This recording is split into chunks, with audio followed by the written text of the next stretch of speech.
Hanya Jonathan Latumahina mengunggah video singkat yang memperlihatkan kondisi terkini dari David.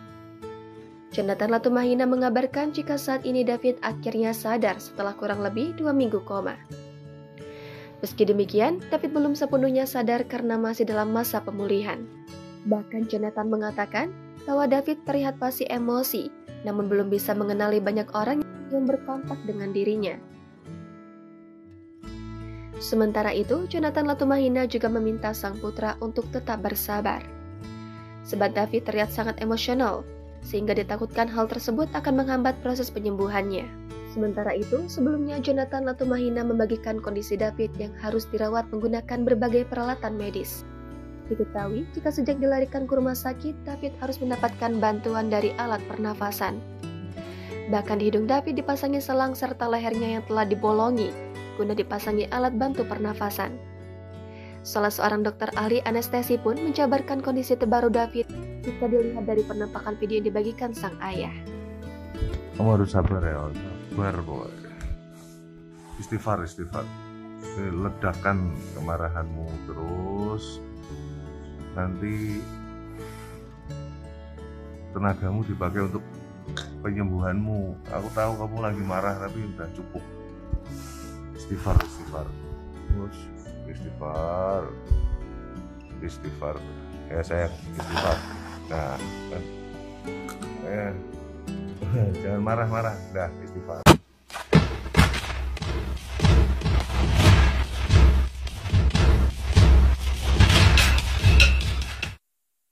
Salam sahabat channel Albi TV dimanapun berada, bersama saya Rizwa Ruko dari pulau kecil Pulau Nias di ujung Sumatera Utara. Apa kabar saudara sekalian? Saya percaya di dalam lindungan Tuhan dan semuanya tentu sehat-sehat saja. Nah, melihat video David tadi yang baru saja sadar dari kritis yang sangat hebat akibat penganiayaan yang dilakukan oleh Mario Dandi, anak dari Rafael Alun Trisambodo, pegawai pajak itu, begitu menyedihkan sekali teman-teman. Ya, ketika saya melihat videonya, saya pun tersentuh begitu sedih. Ini adalah akibat ulah anak yang sangat sombong itu, Mario itu. Udah ditangkap polisi pun masih aja sangar mukanya, begitu sombong, angkuhnya minta ampun. Iya, jadi tentu kita berharap bahwa David cepat pulih ya. Karena penting sekali juga untuk proses hukum ini. Ketika David bisa pulih, ya tentu saja dia bisa memberikan kesaksian apa sebenarnya yang terjadi. Karena apabila hanya di satu pihak kita dapat informasi, masih belum sepenuhnya kuat. Mungkin saja ada yang disembunyikan di dalam kasus ini. Tetapi dengan bisa sadarnya atau bisa berinteraksi dengan David nantinya, kalau sudah sadar, maka saya percaya kasus ini akan terbongkar seterang-terangnya. Maka kita berdoa ya buat sahabat Albi TV dimanapun berada, kita berdoa kiranya David, Tuhan tolong, Tuhan jamah supaya sembuh ya, kesembuhan ilahi terjadi ya. Kita berharap bahwa dia bisa pulih ya dalam waktu dekat, dan kita juga berharap bahwa penganiaya David ini, si Mario Dandi ini, semoga cepat sadar ya. Semoga cepat sadar. Karena berdasarkan informasi yang kami terima bahwa si Mario ini begitu percaya diri bahwa dia akan bisa keluar. Dia berkata bahwa bapaknya tidak mungkin diam. Dia begitu pede bahwa dia akan bebas. Nah, tapi kalau kita melihat kasus ini, dia tidak akan lepas ya. Bahkan seluruh tokoh-tokoh besar di negara ini banyak sekali yang sudah merespon. Mahfud MD misalnya, Menteri Agama Yakut, dan banyak yang mengecam keras tindakan yang dilakukan oleh Mario ini. Bahkan saya juga melihat bahwa pasal-pasal yang disangkakan kepada Mario Dandi ini sudah terjadi perubahan ya, menjadi penganiayaan berat gitu ya. Ya, jadi ancaman hukumannya itu semakin tinggi ya, bisa 12 tahun penjara. Nah, itu penganiayaan berat, dan untuk bebas itu saya rasa itu tidak akan mungkin, sangat mustahil ya. Nah, saya begitu terkejut ketika melihat berita yang sangat menarik terkait dengan kasus rekening gendut ya, saya bilang begitu ya. Rekening gendut yang dimiliki oleh Rafael Alun ya. Selama ini kita sudah melihat bahwa KPK sudah memanggil Rafael Alun ya terkait dengan uang yang atau harta yang ia miliki senilai 56 miliar, dan itu sudah dilakukan oleh KPK pemanggilan terhadap Rafael Alun Trisambodo beberapa hari yang lalu. Dan ternyata si Rafael ini begitu pintar. Misalnya ya, saya kasih contoh, misalnya mobil yang ia punya itu Rubicon, katanya dia sudah menjualnya. Memang ia udah pernah punya dan dia sudah menjual katanya. Nah, itu salah satu trik-trik hebat daripada Rafael Alun ini. Dan waktu dia keluar dari KPK, dari kantor KPK, dia minta rasa kasihan ya, belas kasihan dari media-media supaya tidak memberikan tanggapan karena ia begitu capek katanya. Ya, jadi aduh, saya nggak tahu ya Rafael Alun ini. Oke, hari ini PPATK memberikan informasi terkait dengan rekening Rafael dan keluarga yang sudah diblokir oleh PPATK. Kurang lebih 40 rekening. Wah, bukan cuma 1-2 ini, nggak main-main ini.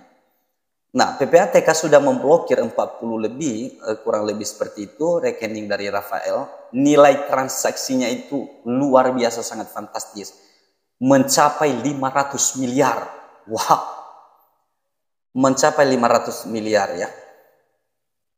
Pusat Pelaporan dan Analisis Transaksi Keuangan PPATK telah memblokir sebanyak 40 lebih rekening yang diduga sebagai tindak pencucian uang dilakukan oleh Rafael Alun Trisambodo. Puluhan rekening itu berasal dari milik keluarga, individu, dan badan hukum lainnya. Ada 40 dari rekening yang sudah kami blokir, kata Kepala PPATK Ivan Yustiavandana kepada Tirto ya. Ini saya kutip dari Tirto ID tanggal 7 bulan 3 2023. Ivan menuturkan nilai transaksi atau mutasi dari sekitar 40 rekening Rafael itu mencapai 500 miliar. Jumlah transaksi tersebut dalam periode 2019 sampai 2023. Wow, sangat mengejutkan sekali. Jadi teman-teman sekalian, rekening keluarga Rafael dan juga Rafael sendiri diblokir oleh PPATK ya, supaya mencegah terjadinya penarikan tunai, dan atau mungkin bisa saja dengan masih ada di rekening bisa kabur ke luar negeri ini. Ya nggak main-main 500 miliar ini. Nah, sebelumnya PPATK mengungkap adanya indikasi tindak pidana pencucian uang (TPPU) yang dilakukan Rafael Alun Trisambodo. Tindak pencucian uang dilakukan Rafael ini bahkan melibatkan konsultan pajak. Nah, konsultan pajak daripada Rafael Alun ini sebelumnya diduga sudah kabur di luar negeri. Konsultannya ya. Ya, sampai sekarang belum didapatkan informasi apakah itu sudah pulang atau belum. Tetapi ada dugaan bahwa konsultan pajak ini sudah keluar dari Indonesia, pergi. Ya, diduga kabur ya. Iya, kami duga konsultan bertindak sebagai PML, professional money launder, untuk kepentingan RAT, Rafael Alun Trisambodo maksudnya itu ya. Ivan mengatakan konsultan pajak diduga berperan sebagai nomaid dalam mengurus aset kekayaan Rafael Alun. Adapun jumlah uang yang terdapat pada rekening konsultan pajak Rafael Alun yang telah diblokir pihaknya bernilai jumbo. Wah, berarti ini bukan main-main, sangat signifikan sekali. Dan terus kami dalami, kata Ivan. Ya, baik teman-teman sekalian, ini saya kutip dari Tirto ID ya. Pihak KPK juga sudah memberikan keterangan pers hari ini bahwa kasus Rafael Alun Trisambodo sudah naik ya dari status saksi kemarin pada saat pemanggilannya, dan sekarang sudah naik ke tahap penyelidikan. Nah, tentu kita dorong KPK setelah mendapatkan informasi penting ini dari PPATK supaya KPK cepat ya untuk melakukan penyelidikan lebih dalam lagi terkait uang yang 500 miliar ini dari mana-mana saja ini. Ya, jadi supaya negara ini bisa tenang ya. Kenapa saya bilang demikian?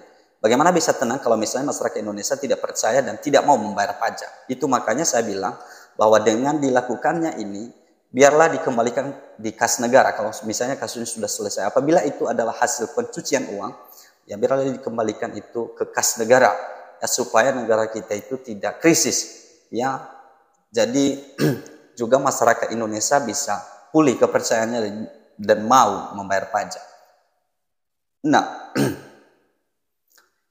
semua ini adalah ulah, ya, berawal dari ulah anaknya tadi yang sombong itu, yang pamer ya kekayaan dan juga fasilitas-fasilitas dari kekayaan ayahnya itu sendiri.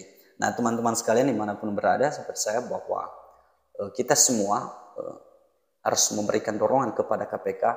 Ya, kalau memang ini bersumber dari uang yang tidak diketahui atau ada indikasi korupsi di dalamnya, pencucian uang, ya segera diselidiki dan ditangkap ya siapapun yang terlibat di dalamnya. Ya, biar bersih-bersih di lingkungan perpajakan kita ya. Ya, supaya keuangan negara itu tidak dengan mudah mereka ambil gitu. Ya, supaya juga memberikan efek jerah bagi mereka-mereka yang begitu mudah mencuri uang rakyat ya. Tikus-tikus jahat ini sebaiknya tidak boleh dibiarkan begitu lama. Ya, kita berharap KPK segera menuntaskan ini. Baik teman-teman, sampai di sini pertemuan kita. Sehari Suwarobu RW, sampai jumpa.